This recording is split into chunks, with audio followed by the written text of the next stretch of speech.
Bismillahirrahmanirrahim. Assalamu alaikum dear student. This is Paradise College and welcome in class of Bio first year. Student आज हमने अपना chapter number 1 start करना है। Chapter number 1 में bio का introduction बताया गया है कि बायो क्या होती है, कहाँ पे इनको हम लोग यूज़ करते हैं, इसको यूज़ करने से ह्यूमंस पे क्या इफ़ेक्ट होता है, उनके क्या बेनिफिट्स वगैरह मिलते हैं। इस चैप्टर में हम लोग ये चीज़ें स्टडी करेंगे। तो आए अपने लेक्चर की तरफ मूव करते हैं। सबसे पहले चैप्टर का नाम क्या है? Introduction of biology. इस चैप्टर में हम लोग बायो का इंट्रोडक्शन पढ़ेंगे। बायोलॉजी ये क्या है? बायोलॉजी जो वर्ड है आपने 9th-10th में पढ़ा है। It is derive from 2 Greek words. First one is the bio, that means life, and second one is the Loggy, it mean study, study of. तो फिर हम डेफिनेशन क्या करेंगे? Study of living things. Life क्या है? Living organism को ही कहते हैं ना, उनके अंदर ही लाइफ पाई जाती है, ज़िंदगी उन्हीं के अंदर होती है। तो इसकी फिर डेफिनेशन क्या होगी? The study of living thing is called biology. Living things को स्टडी करना बायोलॉजी कहलाता है। It is the branch of science, branch of science. कहते हैं ये जो है, जो वर्ड है बायोलॉजी, ये किसकी ब्रांच है? Basically it is the branch of science. ये किसकी ब्रांच है? साइंस की। कि आगे साइंस एक बड़ी टर्म है, आगे फर्दर उसकी ब्रांचेज हैं, इसके जो नॉलेज है इसके अंदर उसको डिवाइड कर दिया है। ठीक है, तो साइंस की ये ब्रांच है। अब ये साइंस क्या होता है? It is a knowledge. Knowledge वो कहाँ से आता है? By observing. ऑब्जर्वेशन से जो हम लोग लेते हैं नॉलेज, ऑब्जर्वेशन से वो नॉलेज आता है। तो साइंस बेसिकली क्या है? नॉलेज है जो आफ्टर मैनी एक्सपेरिमेंट्स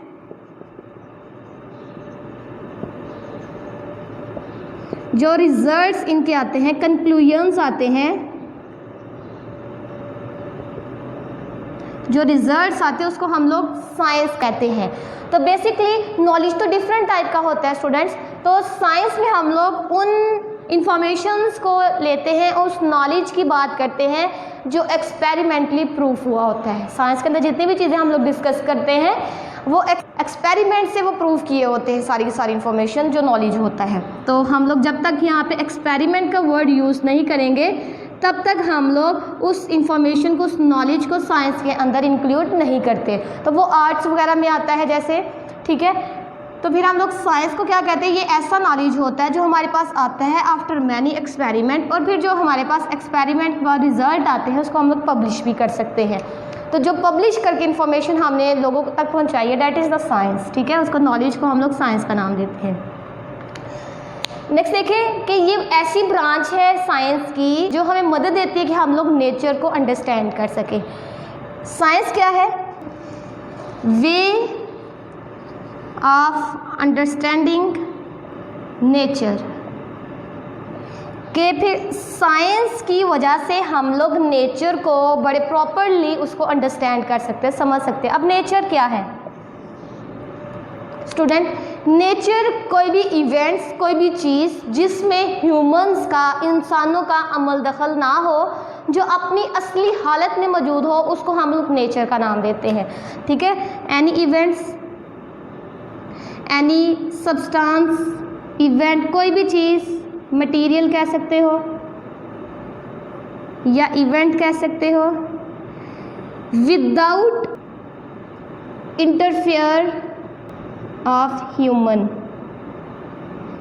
ऐसी कोई भी चीज़ जो अपनी प्रॉपर या प्योर फॉर्म में मौजूद होती है, जिसमें ह्यूमंस का कोई भी इंटरफेयर नहीं होता, तो उसको हम लोग किसका नाम देते हैं? नेचर को। जैसे लिविंग ऑर्गेनिज्म है, लिविंग ऑर्गेनिज्म को बनाना ये ह्यूमंस के बस की बात नहीं है। ठीक है, तो it is a nature. Living organism का बनना it is a natural process. ठीक है, तो जो चीज़ें इंसानों के बस में हैं, जैसे कि वो खुद वो चीज़ें बना सकते हैं, तो हम लोग फिर उसको नेचुरल का नाम नहीं देते, उनको आर्टिफिशियल थिंग्स का नाम देते हैं कि ऐसी चीज़ें जो इंसानों ने बनाई हुई हैं। ठीक है, तो फिर साइंस क्या है, नॉलेज होता है जो एक्सपेरिमेंट से आता है, ठीक है। और साइंस की वजह से हम लोग इस नेचर को अंडरस्टैंड कर सकते हैं कि ये किस तरह चीज़ें बनी हैं। साइंस हमें वो बताता है वो किस तरह चीज़ें प्रॉपर अपनी फॉर्म में अरेंज हैं, किस तरह बनी हुई हैं। स्टूडेंट आगे जो से है एक टर्म हम लोग यहाँ पे स्टडी करेंगे, that is the biologist. Biologist क्या होता है?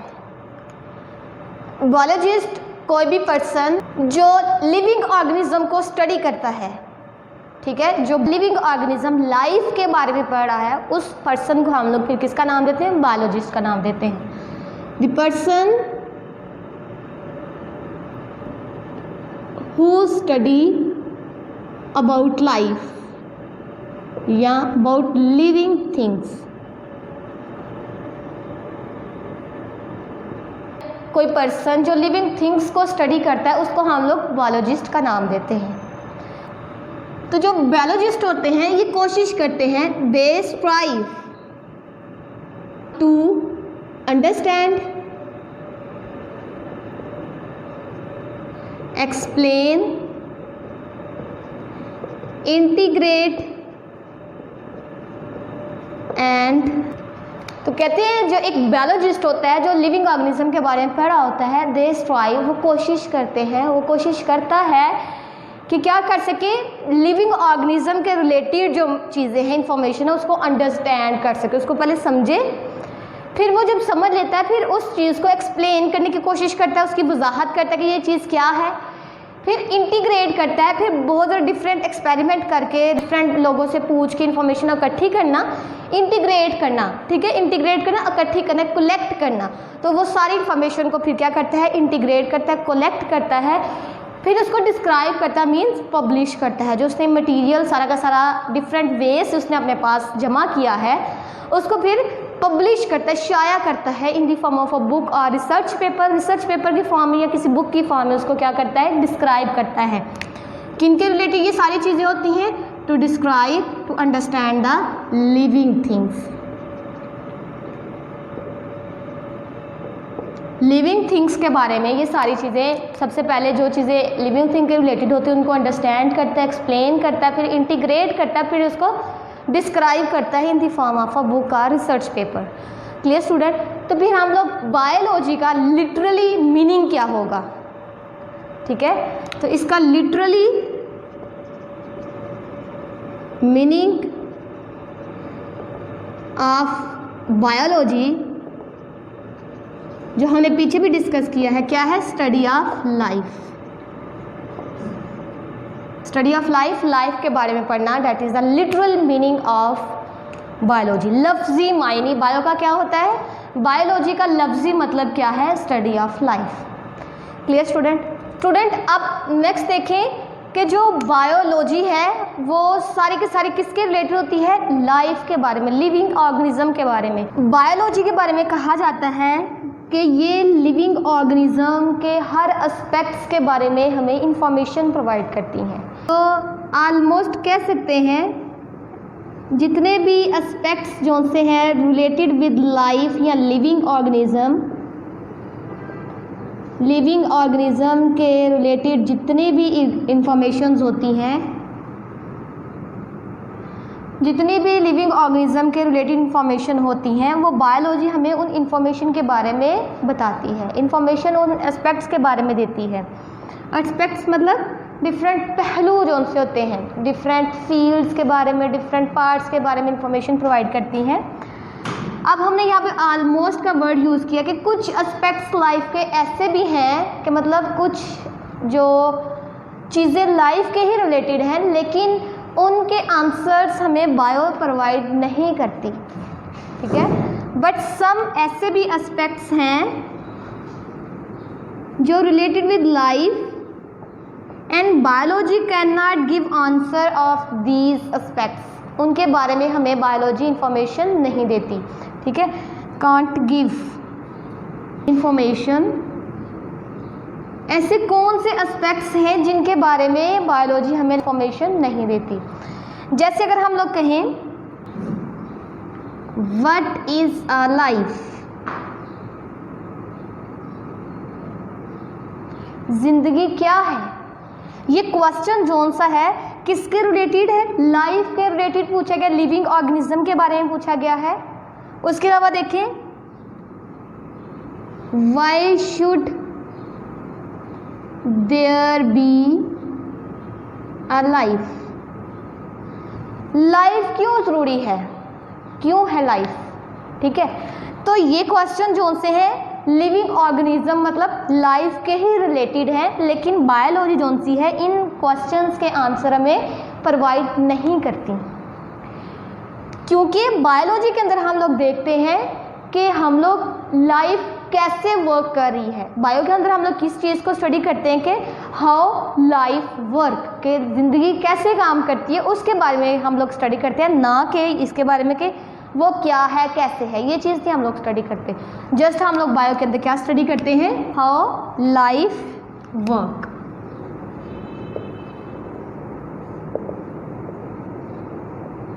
जैसे हम लोग कहें आई जौन सी है हमारे जो ईयर हैं, आई क्या करती है? देखने में मदद देती है। सी ईयर जो से सुनने में मदद देते हैं।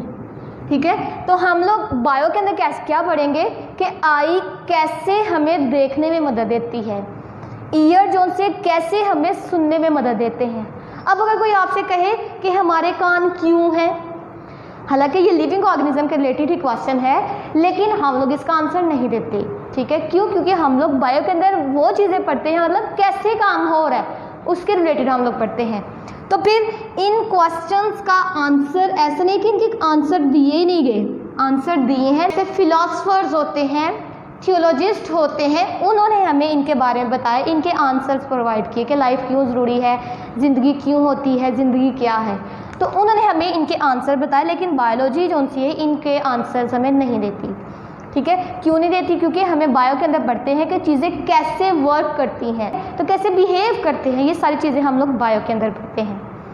लाइफ क्या है, इसको लेकर डिफाइन करना थोड़ा सा मुश्किल है, लेकिन उसके बावजूद बायोलॉजिस्ट ने हमें लाइफ के बारे में इसका आंसर दिया है, लेकिन प्रॉपर फॉर्म में फिलोसफर जो से थियोलॉजिस्ट वो प्रोवाइड करते हैं। थियोलॉजिस्ट कहते हैं मज़हब को पढ़ने वाले, ठीक है, कि अपने मज़हब को सामने रख के उसके आंसर्स देने वाले थियोलॉजिस्ट कहलाते हैं। अब देखिए लाइफ को बायोलॉजिस्ट ने कैसे इसको डिफाइन किया। अकॉर्डिंग टू बायोलॉजिस्ट लाइफ क्या है? Life is a set of characteristic. क्या है? Is a set of characteristics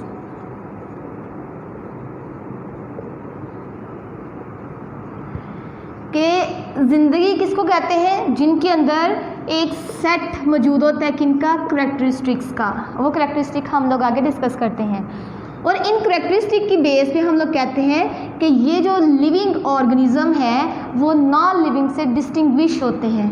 characteristic that distinguish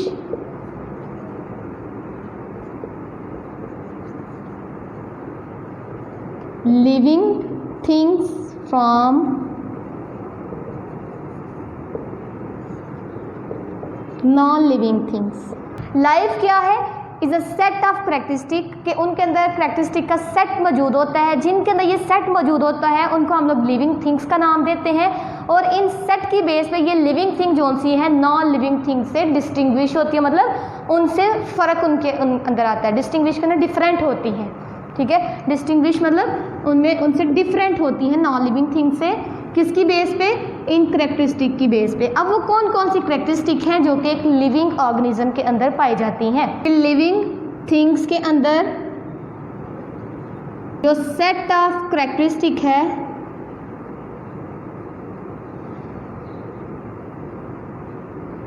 वो कौन कौन सा है? उस सेट में कौन कौन सी कैरेक्टरिस्टिक आती हैं? सबसे पहले कहा जाता है लिविंग थिंग्स जो से हैं उनके अंदर ऑर्गेनाइजेशन पाई जाती है। फर्स्ट ऑफ ऑल ऑर्गेनाइजेशन,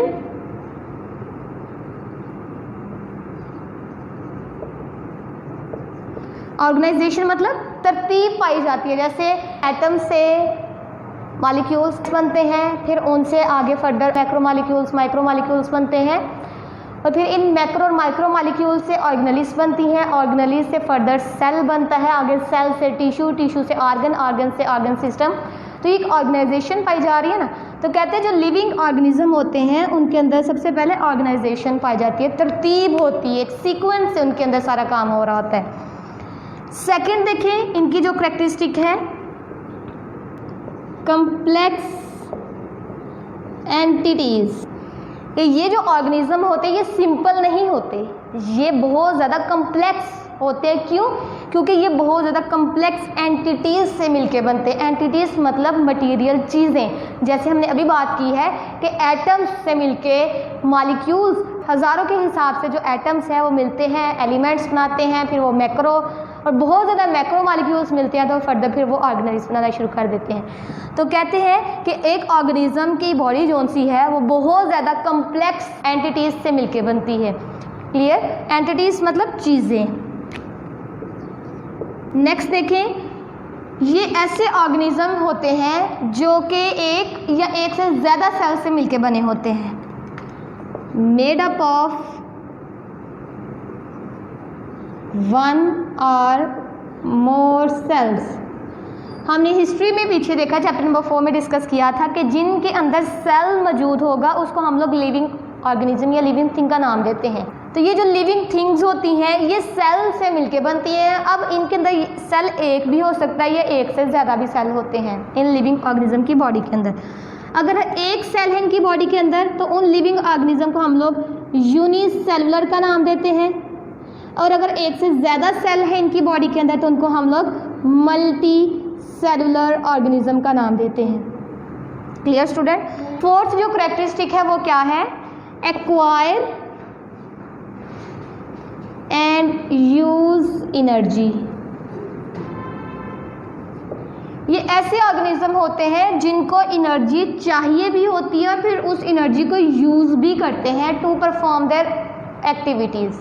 ठीक है, तो ऐसे ऑर्गेनिज्म होते हैं जो एनर्जी लेते भी हैं और एनर्जी को यूज़ भी करते हैं। एक्वायर मतलब हासिल करना, लेते भी हैं और उससे फिर इस एनर्जी को यूज़ करके अपनी डेली रूटीन्स के वर्क परफॉर्म करते हैं। तो इस प्रोसेस को हम लोग रेस्पिरेशन का नाम भी देते हैं।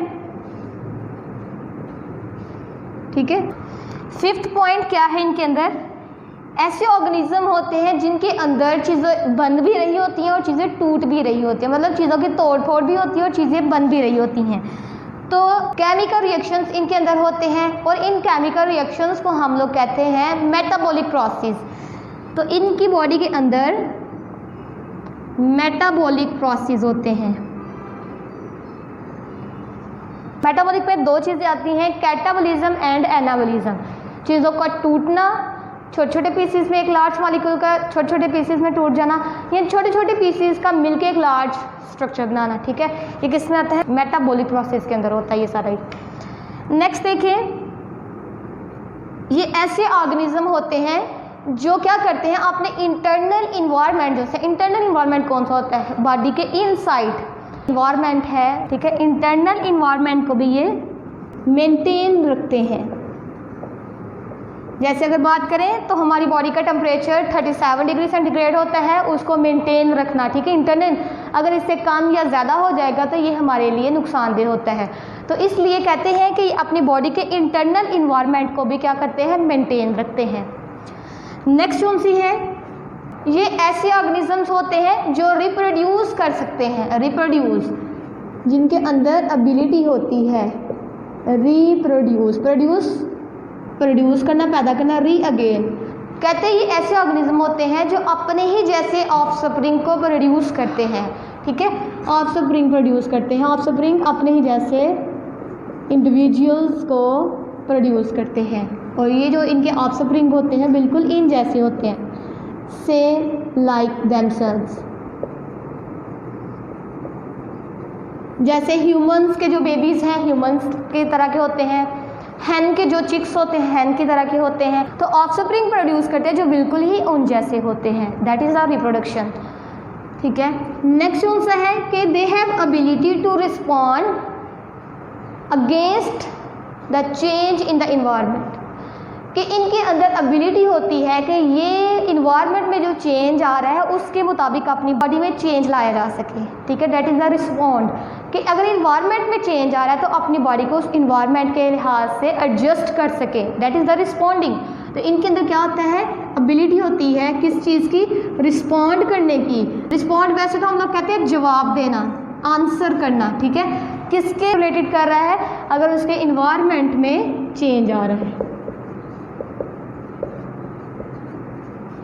इन्वायरमेंट अगर उसका चेंज आ रहा है तो वो उसके खिलाफ कोई ना कोई रद्द अमल शो करता है, रिस्पॉन्ड करता है। जैसे अगर बाहर बहुत ज़्यादा ठंड है तो क्या होता है, हमारी बॉडी शिवरिंग स्टार्ट कर देती है। अगर बाहर बहुत ज़्यादा गर्मी है, हमारी बॉडी क्या करती है, स्वेटिंग का प्रोसेस स्टार्ट कर देती है, मतलब उनके अंदर से पसीना निकलना शुरू होता है, जिसकी वजह से कूलिंग इफेक्ट होता है और आहिस्ता आहिस्ता उनका बॉडी का टेम्परेचर मेंटेन हो जाता है।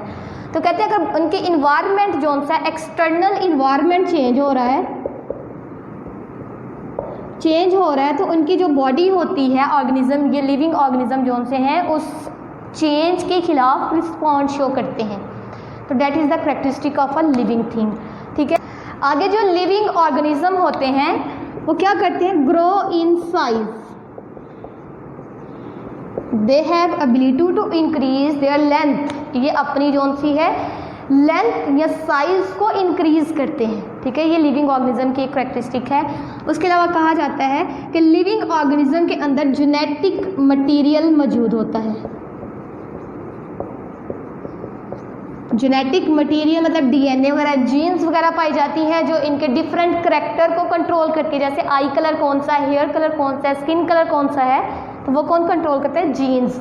तो जीन्स जो से जेनेटिक मटेरियल होता है, ठीक है। जीन्स कहाँ पे होते हैं, डीएनए वगैरह पे। तो हम लोग जीन्स, डीएनए वगैरह को क्या कहते हैं, these are the heredity material. तो ये जो डीएनए और जीन्स वगैरह है, ये लिविंग ऑर्गेनिज्म की बॉडी के अंदर पाए जाते हैं। नेक्स्ट जो से है उनके ऑफस्प्रिंग के अंदर ये जेनेटिक मटेरियल मूव कर जाता है, जिसको हम लोग जेनेटिक्स के अंदर आगे डिस्कस करेंगे, ठीक है। तो स्टूडेंट, ये थे सेट ऑफ करेक्टरिस्टिक्स थी जो कि लिविंग ऑर्गेनिज्म की बॉडी के अंदर पाई जाती हैं। अगर हम लोग कहें इनकी ये 2-3 करेक्टरिस्टिक नहीं है और बाकी करेक्टरिस्टिक किसी चीज़ के अंदर ये सारी करेक्टरिस्टिक मौजूद हैं, हम लोग उसको लिविंग थिंग्स का नाम नहीं देंगे, ठीक है। जैसे हम लोग कहते हैं एनर्जी प्रोड्यूस करना है, तो डिफरेंट मशीन्स है जो एनर्जी प्रोड्यूस करते हैं, लेकिन उसको हम लोग लिविंग थिंग का नाम नहीं देते। क्यों? क्योंकि उनके अंदर बाकी जो करेक्टरिस्टिक है वो नहीं होंगी। तो जब तक ये सारी करेक्टरिस्टिक किसी थिंग्स के अंदर मौजूद नहीं होंगी, तब तक हम लोग उसको लिविंग थिंग का नाम नहीं देते। अगर ये सारी करेक्टरिस्टिक उस थिंग के अंदर मौजूद होंगी, उस चीज़ के अंदर मौजूद होंगी, देन हम लोग उसको लिविंग थिंग्स का नाम देते हैं। तो लिविंग थिंग क्या है, ऐसी चीज़ें होती हैं जिनके अंदर ये करेक्टरिस्टिक्स पाई जाती हैं। अगर इनमें से एक करेक्टरिस्टिक भी मिस होगी तो उसको लिविंग थिंग के अंदर हम लोग कंसीडर नहीं करते, ठीक है। स्टूडेंट, ये था हमारा फर्स्ट इंट्रोडक्टरी लेक्चर था बायो के रिलेटेड, कि बायो के अंदर हमने क्या क्या चीज़ें डिस्कस की हैं। सबसे पहले हमने इसके मीनिंग देखे हैं, इसकी डेफिनेशन देखी है, फिर हमें इसके बारे में बताया कि ये होती क्या है, किसके बारे में हम लोग इसके अंदर स्टडी करते हैं, ठीक है। तो इसकी डिफरेंट हमने लाइफ के बारे में बताया, बायोलॉजिस्ट के रिलेटेड कि लाइफ क्या है। आगे उसके अंदर करेक्टरिस्टिक हमें बताई है कि लिविंग ऑर्गेनिज्म के अंदर कौन कौन सी करेक्टरिस्टिक पाई जाए तो वो लिविंग ऑर्गेनिज्म कंसिडर्ड होते हैं। स्टूडेंट, ये था आज का हमारा लेक्चर। नेक्स्ट जो इसका पार्ट है हम लोग नेक्स्ट लेक्चर में डिस्कस करेंगे। आज के लिए काफ़ी है। अल्लाह हाफिज़।